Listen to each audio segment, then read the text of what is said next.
Hi, Mystery Recapped here. Today I'm going to explain a fantasy horror movie called Frankenstein. Spoilers ahead. Watch out and take care. The movie opens in the year 1857 when a Danish Navy ship bound for the North Pole becomes stuck in ice. Under the orders of Captain Anderson, some hungry and exhausted sailors try to free the ship from the ice. At night, they hear an explosion in the distance, so an expedition sets out to investigate the source. They observe the snow covered in blood, although none of the sled dogs they find are injured. Soon, they find a wounded man and learn he is wearing a prosthetic leg right when they hear a ferocious roar in the distance and see a huge shadow. Next, the crew carries the wounded man to the ship while a gigantic creature also approaches them, and the crew shoots at him, but it barely affects the creature, and he manages to kill 6 men who get in the way. He boards the ship and demands that the captain hand over the wounded man, whose name is Victor, but the captain refuses. The creature is repeatedly shot with a blunderbuss and falls overboard, after which the captain fires at the ice and causes the creature to sink. Later, Captain Anderson introduces himself to Victor and asks about the creature, who has killed a lot of his men, but assures him that he is dead. A shaken Victor says that the creature is not dead and will soon return and kill many more men if they do not hand him over. A stunned captain asks who the hell created such a monster, and here, Victor shockingly admits that it was he. He then reveals his name is Victor Frankenstein and proceeds to tell his story. It all started when I got my first babysitter. The scene then cuts to a flashback of Victor's childhood, where we see how his father is a baron and an eminent surgeon who married Victor's mother mostly for convenience because of her considerable dowry and noble lineage. It turns out the father is almost absent from their lives, so most of the time Victor spends time with his mother, whom he loves more than anything. The father seems to despise them both, and he often gives medical lessons to Victor to make him a doctor like himself. If the boy cannot answer properly, the father proceeds to brutally beat him as punishment. One day while the father is about to leave, the mother, who is pregnant, goes into labor, so Victor begs his father for help. The man rushes to process the delivery, and the mother gives birth to a healthy boy, but unfortunately, she dies in the process. This leaves Victor devastated, as his mother was all he had in the world, and he struggles to cope with the grief. To make matters worse, the father seems to love the new child, William, and raises him with love and affection. Meanwhile, Victor is so affected by his mother's death that he decides he will defeat death one day and become much more knowledgeable than his father. Sometime later, the Frankenstein family experiences a downfall where they lose most of their assets, except for only an estate. Victor's father also soon passes away, after which William is sent to Vienna, while Victor heads to London and then to Edinburgh, where he tries to expand the narrow confines of the academic world. The scene then cuts to 1855, where Victor stands before the disciplinary court of the Royal College of Medicine. He says that while humans cannot control birth, they may one day be able to control death. He shows the body of a shopkeeper who had been given to him shortly after death. The brain is exposed but still functional, including the spinal cord and vagus nerves. He has attached the arm of a carpenter with muscles, ligaments, and nerves connected. He then applies an electric current to each side, causing sudden spasms and movement, and the corpse even seems to groan. Oh yeah, Victor.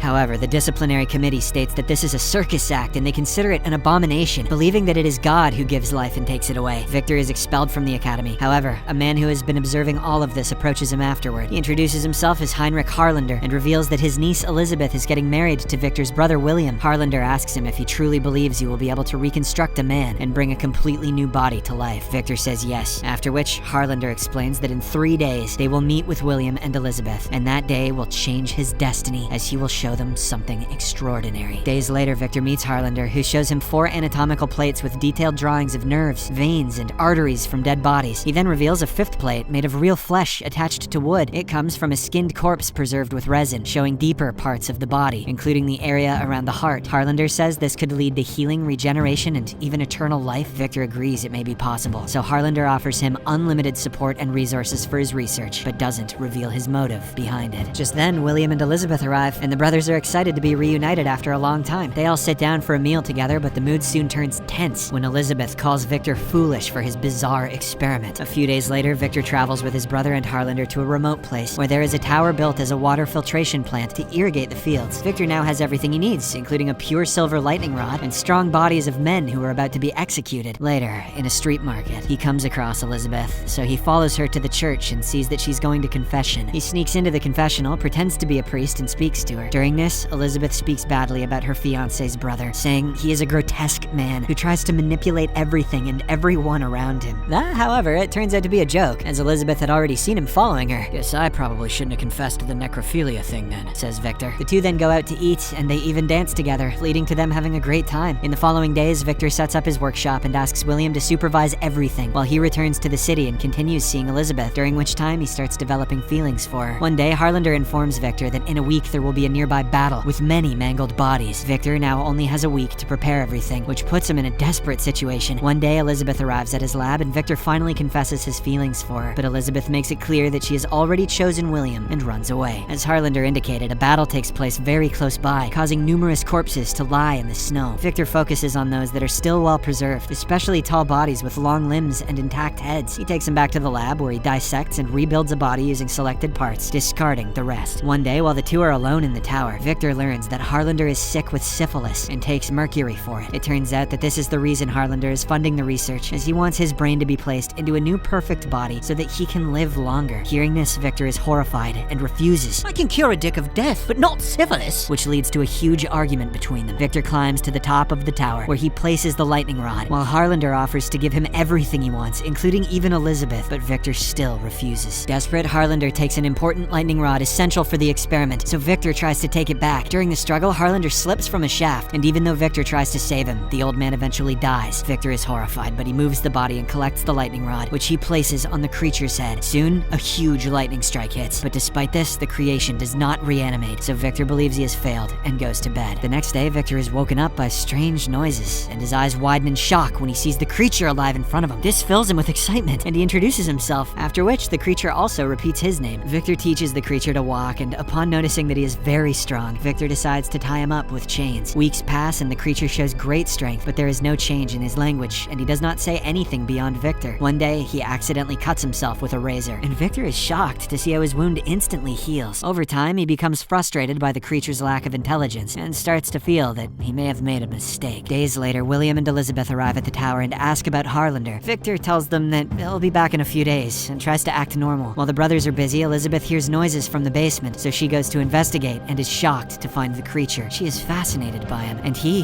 is also stunned, as he has never seen a woman before. She then shows him her face and lets him see her delicate hands, while she inspects his scars. Do you know how I got these scars? Later, Elizabeth confronts Victor about the strange man in the basement, so he explains to her and William that this is his creation. He explains that the creature is strong and aggressive, so he is chained up for the safety of everyone. That evening, Elizabeth again arrives at the basement to meet the creature, during which he gives her a leaf as a gift. She says his name and asks him to repeat it, and he does so, but only after she leaves. Later, Victor becomes jealous that Elizabeth went to see him again and tells her she should not approach him, as he does not have intelligence, but she believes that his spirit may be purer than the common man, and says that she saw pain in his eyes, which is proof of intelligence. Later, Victor goes to see the creature and tries to teach him things, but when the creature does not respond, Victor begins brutally hitting him like his father used to do to him. In the end, the creature becomes so angry that he grabs the rod and brutally bends it, which scares Victor. He then goes to see William and says that the creature is so dangerous that he killed Harlander, and even shows the dead body. William is shocked, while Victor says he does not want Elizabeth to know this, so he begs his brother to take her away. The next day, William says they must leave immediately for Vienna for some work, and takes Elizabeth away from there. After they leave, Victor decides to destroy the whole tower, so he pours gasoline everywhere and prepares to burn it down. Elsewhere, Elizabeth tells William that she has a terrible feeling and asks him to turn the carriage around. Meanwhile, Victor sets the tower on fire, while the creature cries for help and repeatedly says Victor. When Victor goes outside, he suddenly feels guilty and decides to go back, but when he opens the door, a burst of fire throws him outside and he loses his leg. Just then, William and Elizabeth arrive right as the tower explodes, leaving them horrified. The scene then cuts to the present, where Victor finishes telling his story to Captain Anderson, right when the creature bursts in with anger. He grabs the captain, who tells him to go ahead and kill him, which confirms his creator's story. The creature then realizes that Victor has told his side of this story, so he also decides to tell his side as well. It all started when I saw a Shakira music video. The scene then cuts to a flashback of the fire, during which the creature shouts Victor's name and begs for help, but to no avail. He manages to pull out the bar to which the chains were attached, after which he leaves and slides down a stream of water. Later, he wakes up on a shore, after which he heads into the woods and wears clothes found on dead people. He encounters some hunters who proceed to shoot him, but the creature is instantly healed by the shots, and soon arrives at a nearby farm to hide. There, the creature takes shelter in the mill gears of a farm and watches a family where a blind old man interests him the most. The old man often teaches his granddaughter, which the creature observes, and through this, slowly learns how to speak. He wants to be a part of that family, so he begins helping them by gathering firewood and building a pen for their sheep. The family are amazed amazed by this and thank their unseen benefactor as the spirit of the forest. The creature becomes their invisible guardian, and they even leave him clothes and bread in gratitude. Moments later, the family decides to head to the mountains to hunt wolves and will return only at the end of winter, but the old man refuses to leave and stays behind. After the family leaves, the creature finally appears in front of the old man, who welcomes him and notices he has difficulty speaking. The old man then touches him and asks if he was the one hiding in the gears of the mill, to which the creature says yes. From that day on, the old man and the creature start living together, sharing the food, fire, and company. The old man often asks him to read for him, so the creature also grabs a book and gradually learns how to read. Sometime later, the creature returns to the remains of the tower, where he finds fragments of Victor's notebook and realizes that he is not even a real person. He also finds an envelope with Victor's address written on it and a plaque with Elizabeth's image. When the creature returns to the farm, he is shocked to see the house being overrun by several wild wolves, so he rushes inside. The wolves attack him, but he easily manages to fight them off and drive them away. He then approaches the old man, who is badly injured, and during his last moments, the old man tells him he is a good man and a friend. He passes away just as the family returns home and is horrified to see the creature in their house. They begin chasing him and eventually shoot him multiple times, causing the creature to collapse into the snow, but he eventually wakes up days later and notices that his wounds have healed, though he feels more alone than ever, so he decides to visit his creator. The scene then cuts to Victor, who is getting ready for William's wedding and soon arrives at the bridal room. He apologizes to Elizabeth for what happened at the tower, but she angrily slaps him and kicks him out. She then looks at the leaf that the creature gave her and puts it in a book. Elsewhere, Victor notices a huge shadow and calls for the creature to just come out. The creature then appears and says he has come because he cannot live like this forever and needs a companion. However, Victor only mocks him and says it was hard for him to abandon madness, and now it is tempting him again. The creature reminds him that he can neither die nor live, but when Victor shows no compassion, the creature becomes very angry. He throws Victor against a piece of furniture, and the sound is heard by everyone in the hall. Later, Elizabeth arrives in the room and is shocked to see the creature, so she hugs him in excitement. Meanwhile, Victor picks up a gun to shoot the creature, but Elizabeth gets in the way and is hit instead. Just then, William arrives with other men, during which Victor claims the creature attacked her. The men rush to attack the creature, but he easily throws them aside, including William, who suffers a severe blow to his head when he is hit against some furniture. The creature then takes Elizabeth away from there, while Victor notices his brother is gravely wounded and apologizes to him. William then tells Victor that he is the real monster and passes away, leaving Victor devastated. Driven by grief, he grabs a shotgun and sets out to destroy his creation. Elsewhere, the creature brings Elizabeth to a cave, where she tells him that she has always longed for something she could not define, and that she found it